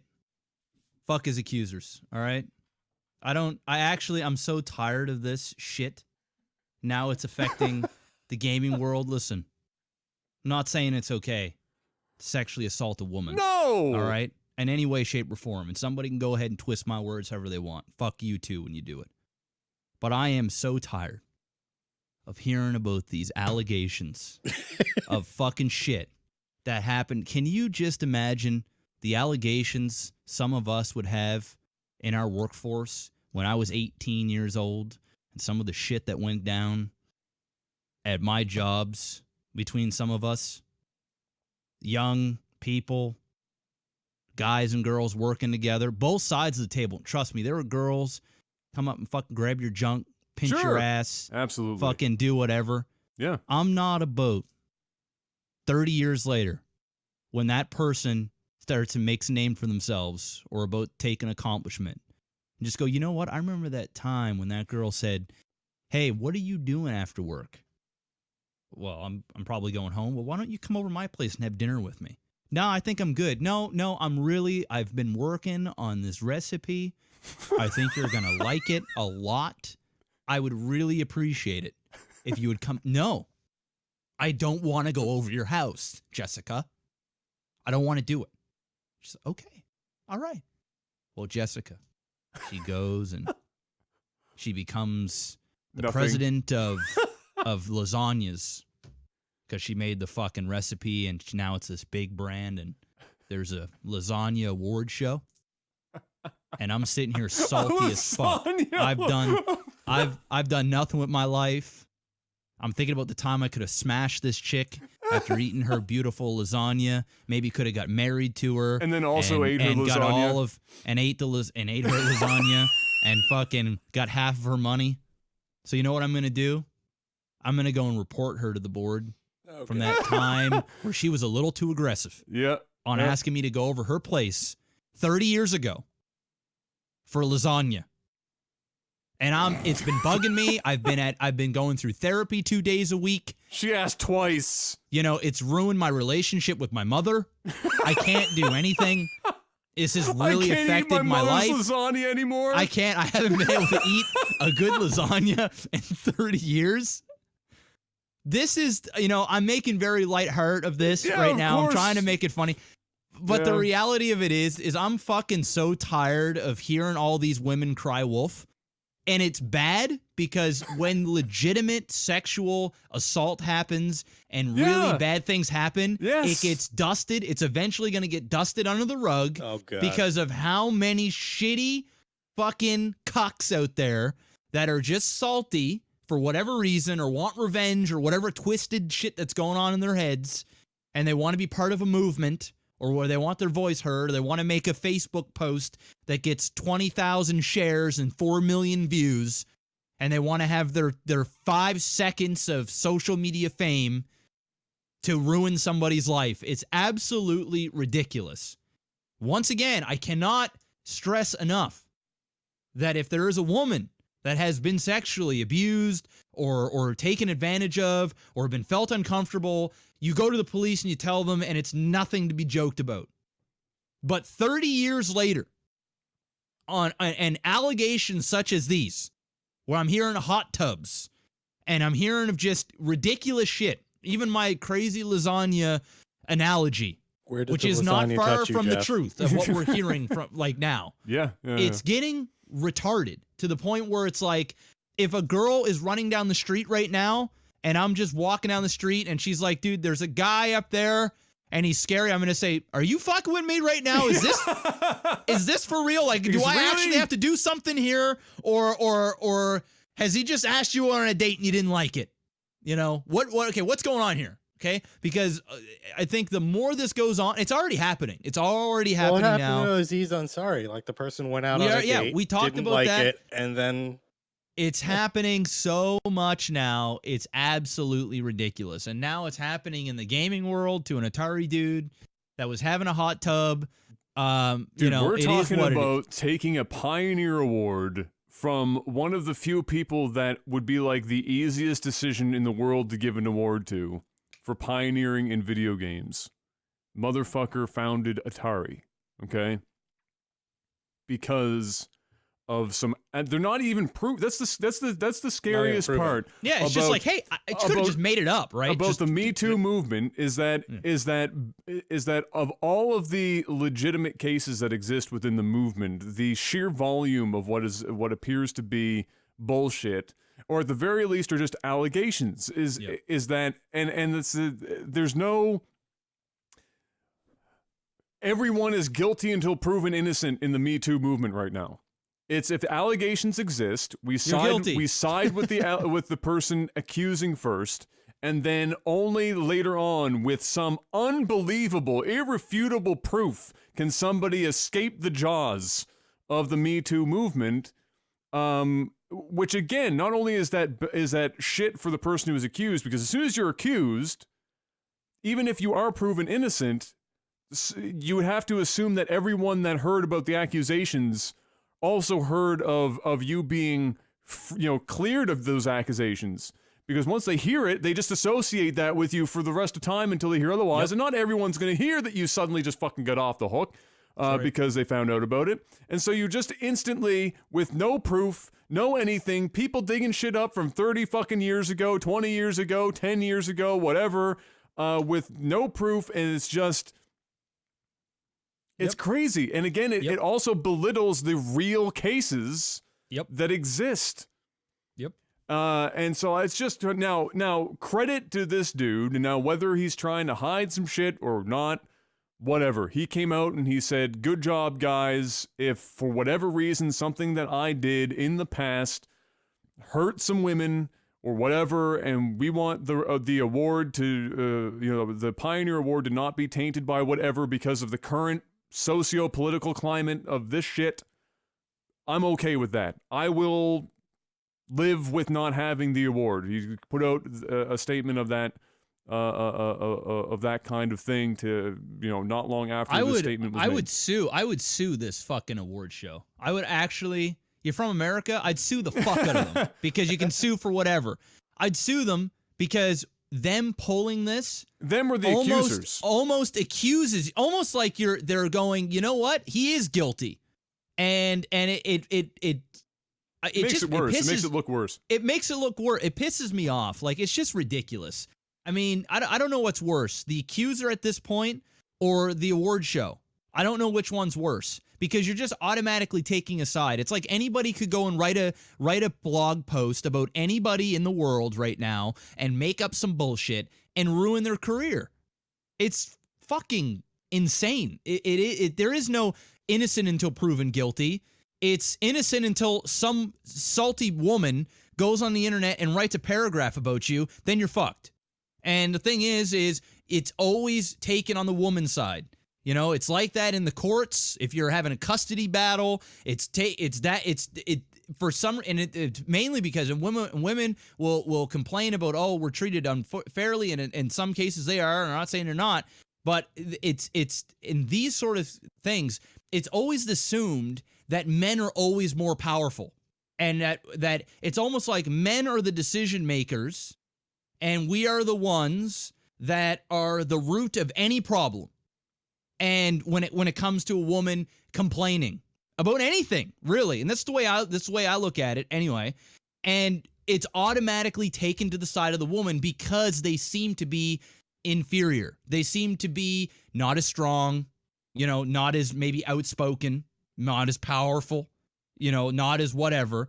And so ultimately, it's the whole oppressed versus the oppressor shit that's been around now. Just ridiculous, dude. And okay. Now again, we're three dudes talking about this shit. Exactly. And we're talking to a predominantly male audience. Yep. Right. Absolutely. And so we're in a bit of a fucking echo chamber here. But this is definitely a biased conversation. But in all honesty, it is a bit of a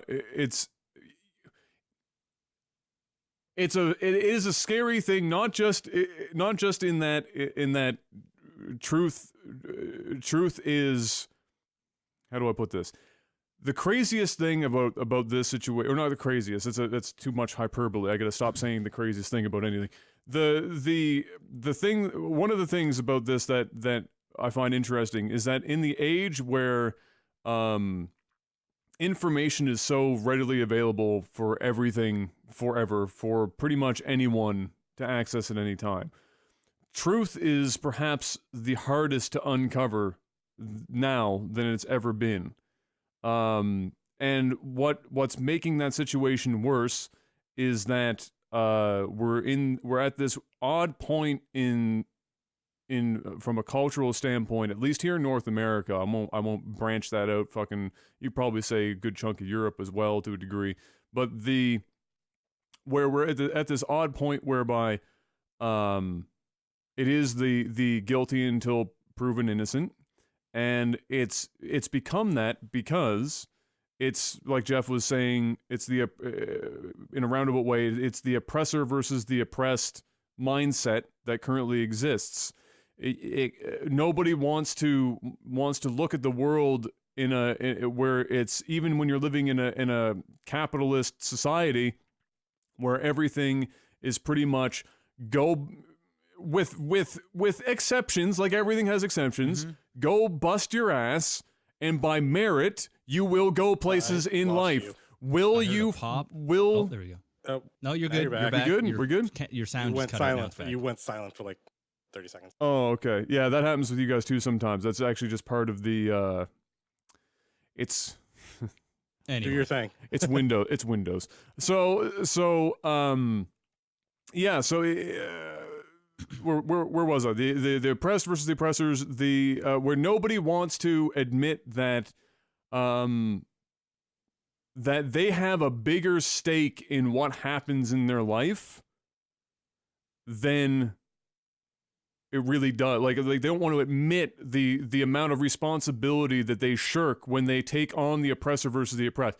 Because when you can look at society and say, and this is happening with men versus women, the black versus the white, the red team versus blue team, the fucking whatever you want to say, it's the Canadians versus the Russians in hockey. It's whatever. Hold on a second. Let me finish my thought because I'm bad enough remembering where I go in the first place.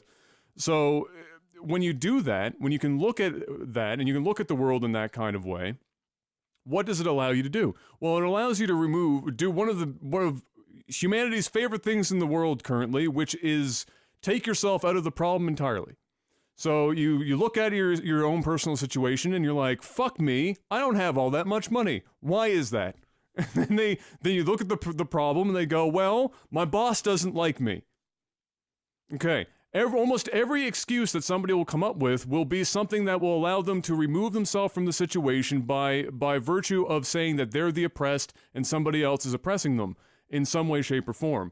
And this happens, and this is part of why this Me Too movement is as dangerous as it is, because it's representative of a situation where people have now dug back up the men versus the women thing, especially in the workforce, because this is really what this is all about. Is not just the sexual part of it, but it's also the sexual assault part, which is awful. But it's also piggybacking the women not getting paid as much as men, women not getting the same opportunities as men, etc., etc. And it's all about that. It's all about men and the patriarchy holding down the rest of the fucking world. And so the scariest part, again, I fucking have to stop saying that, but what makes that scary is that when you're in that situation and people are so dichotomous with how they look at things and removing themselves from the situation, and the problem, when they remove themselves and they remove this responsibility from their own shoulders, is that they feel like they're 100% in the right and there is almost nothing the other side can do to rectify the problem. They don't want to talk about it. What they want to do is say that the other side is wrong and it's a full stop. They don't want to have a discourse, they don't want to talk about it, they don't want to find where the actual solution is. What they want to do is take no responsibility, blame somebody else for 100% of what's happening, and then shut that thing down, even if that isn't the reality. And because of the internet, where people can get together and feel good about each other and fucking do whatever the hell, they find a group because it's so easy to find other groups of like-minded people, you get these movements. And then this shit fucking perpetuates itself. And because nobody can fucking think critically anymore, aside from a small section, I'm not even all that fucking good at it, but I'm better than a lot of the fucking average population, I know that much, is that you get the a minority that has the power of a majority until in reality it becomes a majority, because the thought process of how people look at things and what they're accepted as norms culturally becomes the fucking standard. And then you get trapped in this weird fucking Twilight Zone where Donald Trump is the fucking president of the United States. Men can't fucking order a drink for a woman at a bar without getting shot in the back of the head by a police officer, and everyone is against everyone else forever, and nothing is ever their fault. And it's nuts. And now this poor motherfucker at Atari is taking his award away. The Pioneer Award. And Chuck E. Cheese, he should get a Pioneer Award for Chuck E. Cheese too. Let's hook him up with one of those. So to bring that all back to gaming, on a side note, that exact situation has actually been happening in Heroes of the Storm and the Heroes of the Storm community. Heroes of the Storm announced that they're bringing out voice chat in game, and for most of us, that seems like a really good thing to have. Team-based game, have voice chat available in game. Unfortunately, again, I'm not trying to minimize what happened to these people. But Yeah, a it's bunch sad of that we have to people- preface everything we say every Yeah. 3 seconds with, by the way. No, I say fuck them. But here's the thing. not- But here's the thing. My counter preface is I am a minority, and yeah. Yes, So yeah. I'm But you're not a that part. woman, Panic. You're not a minority So- woman. I've started seeing quadriplegic. arguments. I started seeing. I'm black. Do you know how many N-bombs I'm gonna hear on that fucking thing? Yeah, exactly. Do you know how many N-bombs I'm gonna hear? Yeah, tons. So pretty much what happened was a bunch of people came out and said Heroes of the Storm should not have voice chat at all. It's an avenue for harassment. We're gonna get harassed. I can't even go into one game without getting harassed. And they pretty much and whenever someone was like, "Look, we understand that you've had bad experiences, but you can turn it off. You don't have to use it." Their counter arguments are like, "It puts me at a competitive disadvantage. I should not have to choose between a competitive disadvantage or not being harassed." And they started going off all of these huge things. And their only acceptable solution that they had was Heroes of the Storm should not have voice chat implemented at all. It's like anyone trying to make an argument would get swarmed and jumped on. I came in and said, I'm like, look, I get where you guys are coming from, but overall, voice chat's just a tool. Hold the people in chat responsible. And they're like, no, you're wrong. You should not be allowing them to harass. I'm like, that's kind of a you problem. I'm sorry. You know what? It Listen. pissed me off too. Hey, I don't want the Backstreet Boys to come to my city, all right? Because I don't like social situations. You don't want it that way. And I don't want to have to go to a concert and be around people. You saw what happened in America. I don't feel safe there. I don't like concerts. They drive me crazy. But Kevin talking about how I want it that way. now, Tell me why, Adam. Tell me why. I either got to sit at home and listen to Millennium on CD in the worst type of format possible. I do have the FLAC drives on my computer, so sometimes listen to those. But now, I have to be at the disadvantage. I can't go and enjoy them live. I can't go and actually listen to their voices. Listen, Mayor. I don't want them in our city. This is not right. Because of my own personal insecurities, I do not want this Backstreet Boys in my city because I don't like social situations. That's all I hear when people don't want to talk on Heroes of the Storm. To tie this into our movies and TV segment coming up here, I'm gonna summon the name of Will Smith. All right, great dude, Will Smith, relatively good actor, some would say, mediocre rapper, but we let him have it. Because, he had some fire. He had a couple of fire hits that people still listen to every summer, so we're going to give it to him. Will Smith had this, out of nowhere, unless I missed some sort of context, video that he posted on Twitter and other social media here yesterday, talking about a conversation he was having with a friend of his, the distinction between fault and responsibility. And it kind of ties into all of this because you're looking at a lot of people that can't that don't seem to be able to distinguish the difference between fault and responsibility. And sometimes when you just hear that, it's actually to stop and think about what is the difference between fault and responsibility. It can sometimes actually be a bit difficult. It might be the fault of somebody who calls you a bad name. Jeff goes and plays some PUBG and he accidentally makes the mistake. He just fat fingers the keyboard and all of a sudden all chat turns on. And you can hear just whatever's happening at the beginning of matches. And they find him. China #1. Just Nigeria comes out of the lips of every 12-year-old playing PUBG for the next 100 seconds as he's waiting for the next match. It might be the fault of that person for committing that act, but the thing that people seem to misconstrue is that it's not always, and in fact, in a healthy relationship with any situation, it's not always up to the person who is at fault. It's not always their responsibility to rectify the entirety of the situation. So, for example, it would not be up to the other person to make Jeff feel better about himself at the end of that, or to be able to handle and process that situation as it happened. It's not Jeff's responsibility or his responsibility to do that for Jeff. Jeff has the responsibility to do that for himself.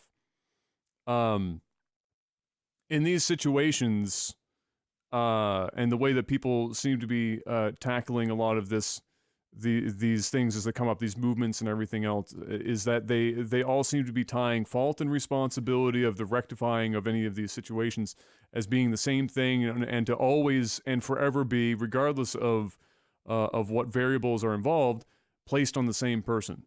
Again, a dangerous situation to find yourself in, because it continues to remove responsibility off of oneself. It's like nobody wants to responsibility of any kind anymore. It's becoming this kind of pervasive thing. Nobody even wants to make their own food anymore at home. Shit, people just want to order shit all the time. They don't want to have to think about the fact they got to put chicken breast in the oven for 25 minutes and stick a meat thermometer in it and make sure it's not going to kill their children and just be done fucking cooking dinner. Nobody wants to take responsibility when they fuck up at work or some shit. It's always somebody else's fault, and that's something, I don't know. It's something that I just see more and more of. Nobody wants to take personal responsibility, and this carries over into relationships, where between spouses or boyfriend, girlfriend, girlfriend, whatever the fuck, Apache helicopter, vegan golf club, whatever the fuck you want to be in your relationship, where there's always somebody playing a victim role, and responsibility is a very difficult thing for people to take on. If you're one of those people, self-reflect a bit.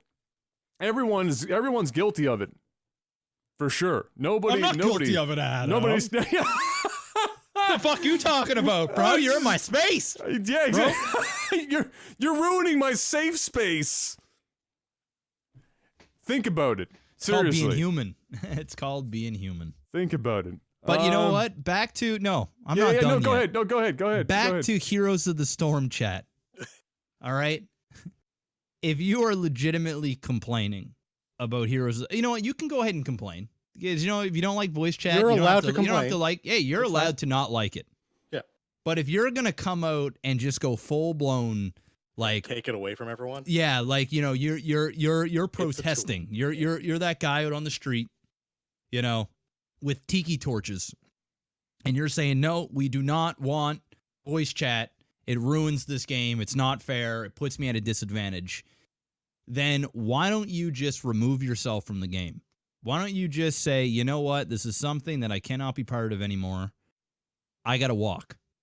But you know what their argument will be? Well, that's not fair, Jeff, because I put in hundreds of dollars into skins, hundreds of hours into gameplay, and, it's not fair that I have to go. How about all these new people that are coming in from Overwatch because a new Overwatch character came in, that they're infecting this, and they should be the ones to leave, because guys like me, we're the ones who built this from the ground up. We were here when there was nothing, and I'm entitled, and I've got a small dick, and my opinion really doesn't matter. So, fuck those people. All right, just just straight up, fuck those people. If you don't like the voice chat, click the mute button. I don't understand how somebody could complain about that. If there was no mute button and you had to listen to everyone spew whatever the fuck they want to spew, that would be a problem. Sure. Now you have a valid point. Yes, but there's an option to turn it off. In fact, you know what I think HOTS should do? Default it to off. Default it off. Yeah. Default it off. And you actually have to click the tab button and manually turn on unmute. I think that would be a perfect thing, because the people would then opt in every game if they wanted to be in or not. And if you want to make the argument, well, I'm at a disadvantage if I'm not talking to my team and the other team is, well, I'm sure that there are people just like you that also do not want to talk to people on the other team. So really, in the grand scheme of things, there might be a game or two or, 3 games out of 10 where sure you're at a disadvantage because you're not talking. And you could also make the argument that the ones talking, there could be somebody that is very toxic, which actually may put their team at a disadvantage from telling somebody, pick Vala, you fucking scrub. I hate you. No, I'm being ADC. Eat a dick. No, I'm feeding now. All right, fuck you, I'm going AFK. So what really is advantage and disadvantage? You're just coming up with reasons while trying to figure out a way to validate your opinion on why there shouldn't be voice chat. And I think if it's a team-based game, having the option to talk to your teams, I can't tell you how many games I've played at HOTS where I wish I could just tell my teammate, yo, can you please join us? And people are going to be much more willing to team play if you hear somebody's voice because there's that connection. It's much harder to tell someone, drop an N-bomb on somebody or an F-bomb, make fun of their sexual orientation or just call them an asshole if you're going to do it like I'm talking to you guys right now, opposed to being behind an avatar and typing it out in chat, and that's the show. So I actually think that it would make it a much more pleasant experience overall than what it's not. Not saying that their opinions don't matter, but if you're going, because there are valid points that there can be a disadvantage at times, but there also can be an advantage to it, and as the entire game as a whole. So it works on both sides. I think that it's a good change, but once again, it's my own personal bias opinion. But I think the vast majority of people will say, hey, there's an option to mute, so go ahead and mute it if you don't like it. Yeah. Really that simple. There's I really just want the quick mute or quick on, quick off button for it. Be like, yeah.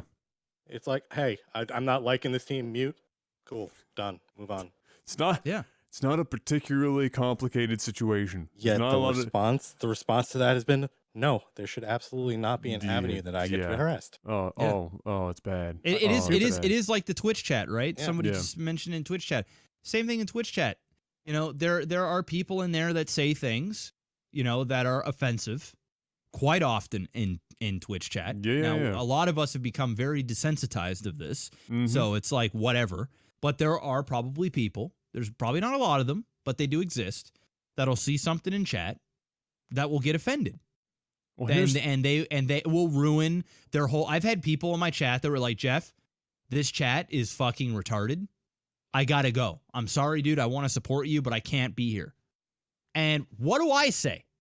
Yeah, do I say, what do I do? Do I say, hey, 99% of people, can you stop doing whatever it is that you're doing? Like there are some times where people are arguing about political shit where I'm like, okay, guys, just that's it. I let you go for too long. Just shut up about it. Let's just drop it. But for the most part, if somebody says a racial slur or a homophobic remark or just something in general, like even if we're talking right now, and actually one of the other podcasts, I had a dude tweet out to me complaining about the thing that I said with the video gamer telling him to go suck a dick and he'd probably like it. Oh, right? yeah, okay, yeah. There's one guy that went above him. He's probably listening to the podcast now, or maybe not. Maybe he's just saying, "Fuck this! I don't want to listen to this guy anymore."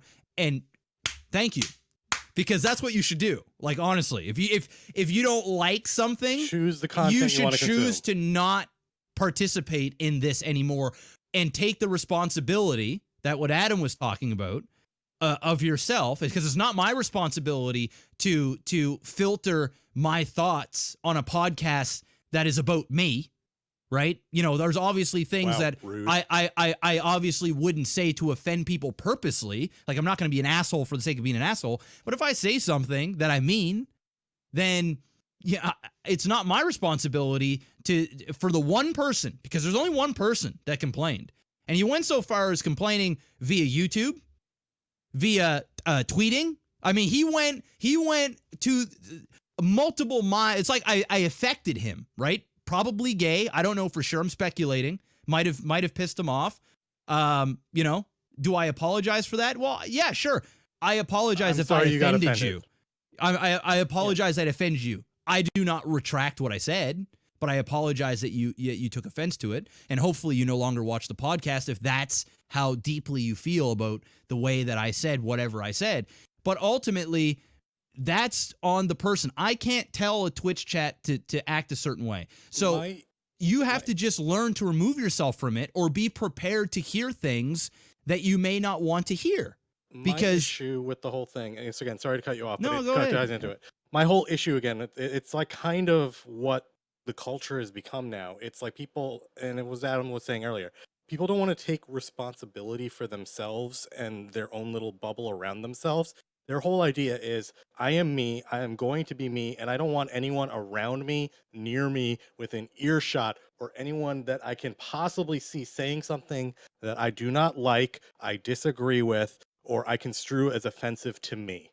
And they're using that and harassment and all of that as a mechanism to shut down viewpoints, thoughts, processes, and but things. Panic, I'm a Patreon supporter. Why are you saying no, these that's what I'm things? saying. And they're trying to use it as like, and they're trying to turn actual like scenarios of, you know, oppression, harassment, and like actual serious things are being diminished because they're just like, I don't want to hear it, I don't want to see it, I don't want to deal with it. And they're using it as a mechanism of, if someone says something even remotely towards that, they'll do like, no, we have to shut it down. It's an Can't even talk about insecurity it. thing, man. Yeah, It's an insecurity thing. And that's the messed up part. That's it. Like, you know, there's been many of times where I have these real talks on my stream where I'm just talking about life, dude. I'm talking about careers, relationships, whatever.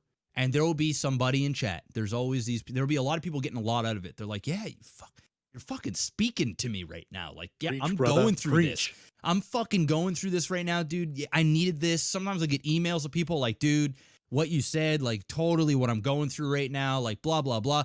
And it's like, that's great. But then you've got the couple of people that are like, stop this, stop talking about this and get the gaming, right? They don't, you know, and it's usually, and I don't want to for sure say that this is the reason because I don't know for sure. Once again, speculation.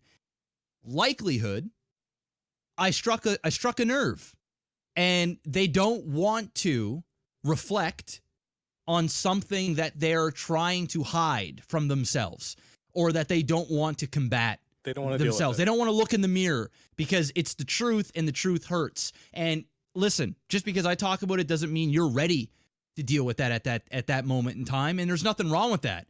Listen, I have my demons. There's things that I don't want to talk about for sure, but it doesn't mean that because you guys may be talking about something that I'm like, oh man, this subject, oh man, like, you know, it's hurting me to my core here. I'm not going to be like, guys, no, just, I don't want to fucking, you know, that's it. You gotta, it's one of those things that ultimately it's an insecurity thing. They do not want to reflect, and that's why they lash out. And likely the person that I offended last week, there is something there, right? There's something going on wherever, whether it's them personally or a close friend or whatever, that has fought a battle or an inner battle, and I struck a chord. And that's you know, that's called being human and having feelings and emotions, and there's nothing wrong with that at all. But to lash out and be angry and you know, tell somebody they're wrong, and you're okay to have your opinion for sure. We can debate this all day, but you know, that it's ridiculous. And we're on the internet on top of that. It's like whenever you go on the internet and you want to listen to a podcast, you want to go into a Twitch chat, you want to go on wherever, prepare to hear some shit that you don't want to hear about, dude. If I was that scared, I'd stay away from Twitter, because the amount of shit that I see on Twitter that I don't give any fucks about is for real. And I can't even get away from it because I only follow people that I really care about or I care to hear their thoughts out. But I can't control what Panic retweets, what Adam retweets, what Joe Bob retweets. And then I see something, I'm like, really? We're talking about Trump again? Because I can't fucking stand Trump. I can't stand anything to do with him. And I don't even want to see it. I don't want to talk about it. I don't want to. But you know what? I realize that other people want to talk about it. Other people have different varying opinions, and I have to respect that. And it's ultimately something to do with me. And if I don't want to see a spoiler for Star Wars, then I need to get the fuck off the internet. If I want to risk it to be offended or to be spoiled or to be let down or to have a nerve struck where I have to do some reflection when I'm not in a headspace of wanting to reflect, then I have to take, then I'm have to be willing to take that risk. If not, then maybe I shut down my Twitter for a while. Maybe I'm not in a headspace where I can handle these things and I'm not willing to go there. But people are just, they're not willing to take responsibility for themselves and what triggers them, and thus they continue to just do what they want, and then they want to lash out. I don't know where I'm going with it, but you know, it's the internet, and it's just how people think. It's just kind of going off what Adam was saying in terms of responsibility and blame and all this other stuff. Is nobody really wants to reflect and take their part of the situation, because there's always two sides to a story, and typically it's not just one person doing all the wrong. It's usually sometimes usually in the middle. Usually it's in the middle, and sometimes it may be favoring one side a little bit more, but typically there's something that you can do at the very least to remove yourself from the situation. And a lot of the time, going back to these sexual allegations, is where you could just walk away from the situation, where somebody is getting invited into a jacuzzi. Instead of continuing to engage in that, you just go, you know what, I'm not interested, turn around, walk away. You know? But people need the better coping skills. They need to learn that, you can extract yourself from the situation, ideally. Yep. There it is. Yeah. There it is. I'm sure we'll end up having this exact same conversation 5 or 6 more times through the course of the next year, because we seem to be at the peak of this. I don't think we're even near the peak. It's going to get a whole lot worse this year. Just you wait. I'm calling it right now. I was trying to comfort myself, Panic. I didn't need you to come into my safe space and fuck my shit up. Adam, there ain't no safe space in here. Bringing me harsh realities like the fact that the world is dark and full of retards. I don't need to fucking think about that. You want to know what's crazy? Is I've always looked at people that were like, you know what? I just want to move out into the country, and I just want to be with my spouse and my dog. Brock Lesnar. Brock Lesnar moved to Saskatchewan, middle of nowhere, Canada. It's the fucking worst place you can move to. As far from people as you could possibly get, short of putting yourself in the middle of a desert somewhere, just because he hates people. But you know what? It's like, I used to look at those people like, what the fuck is wrong with you? No, it makes a lot of sense. And the older I get, sounds really and nice. the more just ridiculous, but people don't want to take responsibility for their own actions, and it's just the more I just see this stuff, I can visualize my own happiness just being left the fuck alone with just the people that I love, and just have a little circle and be like, be done with it. Here's an image with a quote that's been going around for a while now, from Jim Carrey. Okay, and it's possible all 3 of us have already seen this, or whatever. Obviously, I have. Many of the people out there have probably seen it circulating as well. But you look at Jim Carrey and how media has been portraying Jim now for a while. They're like, oh, Jim's lost his mind. He's gone fucking cuckoo and shit. And now all of a sudden, people are going, Jimmy Boy might actually be the most sane person out of anyone around here, believe it or not. But he said this, and I wanted to bring this up because of what Jeff was just talking about, the Brock Lesnar thing in Saskatchewan. The quote reads like this: "Solitude is dangerous. It's very addictive. It becomes a habit after you realize how peaceful and calm it is. It's like you don't want to deal with people anymore, because they drain your energy." So he's saying here is that what Jeff was just describing, the more he thinks about it, before he might have looked at these people and gone, what the hell is wrong with you? Now it's starting to make sense, because at the end of the day, like Jim's saying here, solitude is dangerous. Being by yourself is dangerous. Not necessarily because in the traditional sense that it's dangerous, but in the sense that you realize how nice it is to not have the white noise of all this insanity from other people happening around you. And even if it's somebody that's a like-minded individual, you're eventually going to have headbutts with people, which is fine, but, and I don't think Jim is saying everyone should just go fuck off and be a hermit somewhere, but what he's saying is that there is something to the fact that being alone can be addictive for those reasons. People don't, I guess, don't want to realize that people don't want to be around assholes. They don't want to be around people that just complain about every little tiny thing all the time.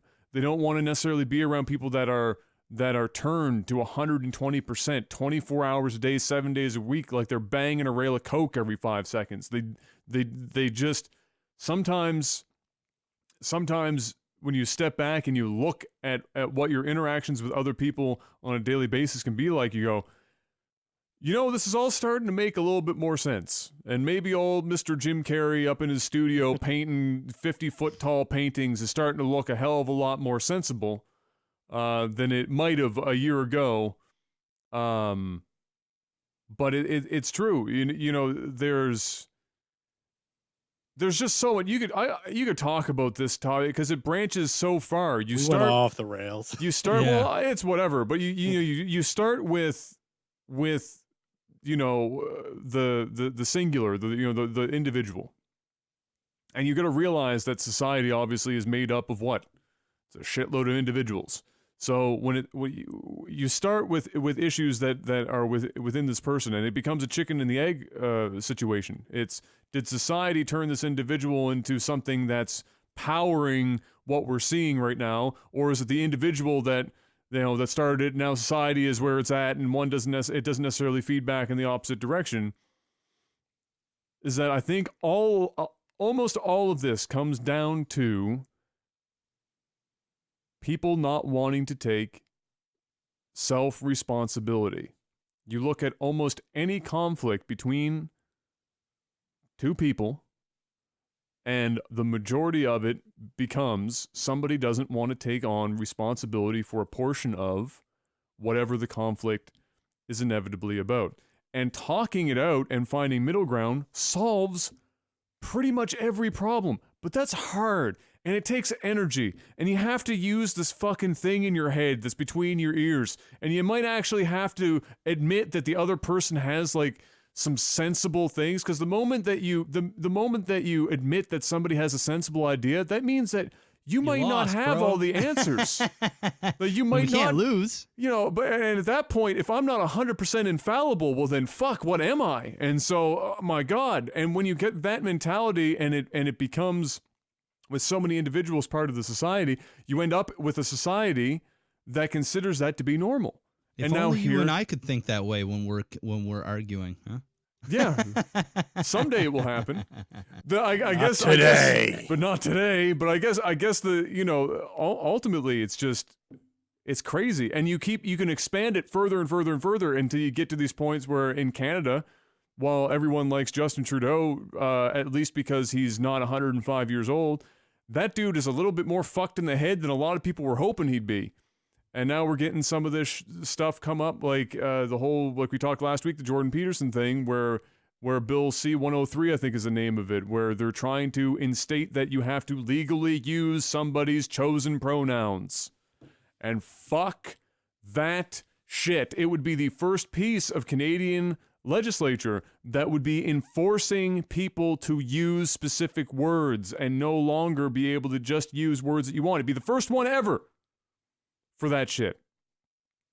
And how ass backwards is that shit? How unfucking modern can you possibly be? It's the irony that these people with the pronoun war want you to use their pronouns, but they have to find a way to do it so that they're fucking enforcing it, but they don't want people to enforce them to do anything. It's the fucking greatest irony in the history of fucking society right now. Watching it unfold, it's nuts. Well, let's talk about that next week, because we need to. Oh yeah. Oh no, we're gonna move. Show. We're moving it on. We're already 2 hours in. I got some I'm sweating like a fucking whore in church, and my stomach is I've dying. got some fast and quick ones. Hit me up with a quick jingle. Movies. Fuck. It's great. Sick remix. All right. Duke Nukem movie. Ever think that was going to happen? Nope, me either. John Cena. You ever think John Cena would be the guy playing Duke Nukem? Nope, I me don't either. think that's going to happen. If it does, are we going to see John Cena actually be a heel in WWE for like a legitimate run for the first time in possibly forever?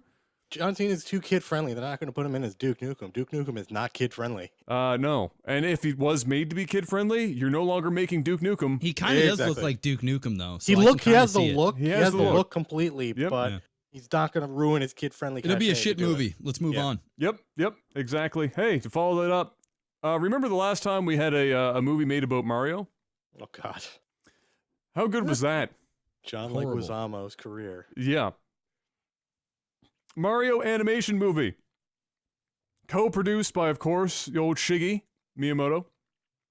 But the thing that's got everyone hung up, other than the fact that it's a Mario movie and should probably not be made, is that it's being done by the same place that did the Minions, everyone's favorite movie if you're under the age of 9.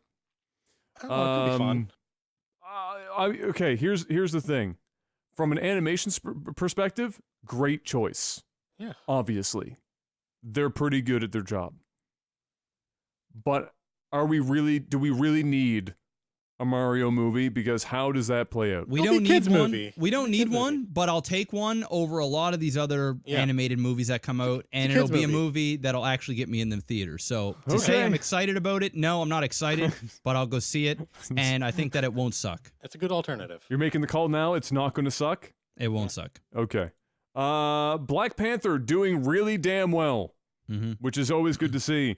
And the thing that I found out the other day, apparently in the 90s, Wesley Snipes was going to be starring in a Black Panther movie, which is Yeah. fucking awesome. Unfortunately, Marvel kicked the bucket and went bankrupt in 96, and we never got the Black Panther movie, and instead we got Blade, which isn't a terrible trade-off. I mean, Blade 1 and 2 went over real well, 3 not so hot, but 1 and 2 went over real well. And also, to follow that up a little bit further, apparently, he is open, not surprising given probably his lack of money currently, to a Blade 4, or he said so magnanimously, I'll just take any role in the Marvel Extended Universe you give me. Just fucking give me, this is Wesley Snipes going, fucking just give me some work, please. Fuck. Anything. What do you guys think? Blade 4, yay or nay? Yeah, I'll take it. Nah. I'll take it. You'll take Blade Okay. 4?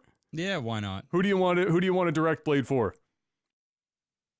Mm,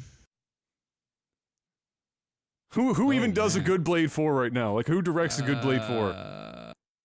You know what? Give me the directors of John Wick Oh. and make me Okay. a Blade. Okay. So instead of gun fu, it's going to be Blade Sword Fu or Sword Yeah. Fu. So just regular sword fighting. So just regular sword fighting. Got it. Well, whatever Let's go whatever the Blade uses, just blades. It'll be wide angle. Snipes will have to do all of his own stunt work, and Keanu Reeves will be like laughing in the background as he fails I miserably. think it could be a hit if they made it a rated R gruesome hardcore Oh, movie. definitely, like, it'd have to be like R. For sure. you know, like of course, John Wick and dude, I think that'd be cool. I think Wesley Snipes is just the right amount of shitty actor and good action star, kind of like Keanu Reeves. That would just it feels like it would be a match made in heaven. So there it is. Okay, I guess I'll toss this out here. If he played any role, and Panic would probably be able to rattle this off faster. If he were to play any role in the Marvel Extended Universe right now, what does Wesley Snipes' role be, or what would his I role don't be? have anything. I was literally thinking about that when you were talking about it. I'm like, I don't have a role for Wesley Snipes. I'm gonna go with the Green Lantern. That's, I think that's DC, bro. Yeah, it's Oh. DC. Yeah, it's Oh. DC. I know. I get that shit mixed up all the time. I can't tell the Then- difference anymore. Then I don't know. I know Yeah, like Batman's I on said, one yeah. side and the Hulk's on the other, and that's all I know. Couldn't tell you Marvel wise then. Yeah. No, I could can't think I could of. see him as a DC character. It feels like he's more of a DC type of guy than Yeah. what he would be a Marvel type dude. Marvel's just too colorful, too Is he lighthearted. Shazam? No. It's also DC. Fuck. See, I don't know what I'm talking about. I was just pulling Shazam, names. that's The Rock, right? The I was Rock just- is going to play No, pulling names into The my Rock's ass. gonna be Black Adam, who's the Black evil Adam. version. That's right. He's the Black evil me. Shazam, pretty much. And the last one here, and this is Black the me. this is the feel good. He's going to lose a lot of weight for that role. The feel good end note for the movies and TV segment here, unless we come up with something else to talk about while we're sitting here. Tom Hanks is to be Mr. Freaking Rogers in a biopic called "You Are My Friend." They should have gone with "Won't You Be My Neighbor" I want to say that was probably a trademark problem. or "The Neighborhood." Yeah. I'm down. I'm down for a Mr. Rogers biopic. I'm down for Tom Hanks doing almost anything. So I'm okay with this. I'm okay with this. It's supposed I'm okay to. with it. I'll never see it, but I'm okay. I'll Oh, watch I'm it on definitely. Netflix. I am definitely gonna watch that at some. I don't know where I'm gonna watch it, but I will eventually If you watch see that that in for theater, sure. I'll smack you in the face. Now you have to go watch it in theaters. Opening night. I want Mr. Opening night. Rogers in IMAX. Opening night. Won't you be my neighbor on a as long as two school buses lined up back to back? Anything else in movies and TV that's happened recently you guys can No. come up with? We'll have some more stuff to talk about next week. There's some stuff that. Oh, is there some stuff kicking up? And Super Bowl is happening this Sunday, so there'll be a lot of trailers for Yeah, we'll movies see stuff. that'll be out. So there'll be lots to talk about next week. Gabs and I watched the entirety of the first and what was I don't know how this is gonna play out from that point. Season of The End of the Fucking World on Netflix. It was pretty good. There's a lot of new Netflix things out because February just kicked over, but there's a lot of like cool new documentaries and like shows and stuff that are on. Yeah.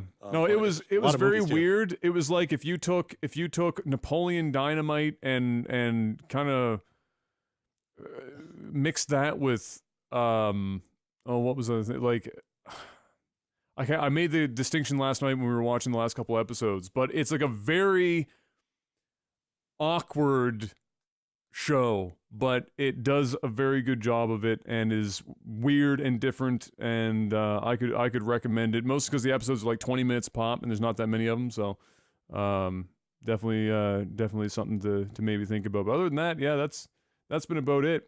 Yeah, shall we answer a couple questions? Yeah, let's do one. Okay. Let's see. My stomach is literally, I'm about to destroy a bathroom. All right, I got this one right here then. All right, this what do you got? is from our good buddy Nobi, who is a $10 pledge, $40 lifetime. Thank you very much for your support. Shoutouts. You find a genie in a lamp, but rather than 3 wishes, he grants you one absolute truth to any question you have. What mystery, conspiracy, question would you have answered? Personally, I'd find out where Atlantis went. I'm gonna go. How did everything start? It's a good one. Okay. How did it all begin? Like what really Okay. happened? Yeah. Was it a big bang? Was it a higher power? Was it something else? Was it Space I wanna Jesus? know. Exactly.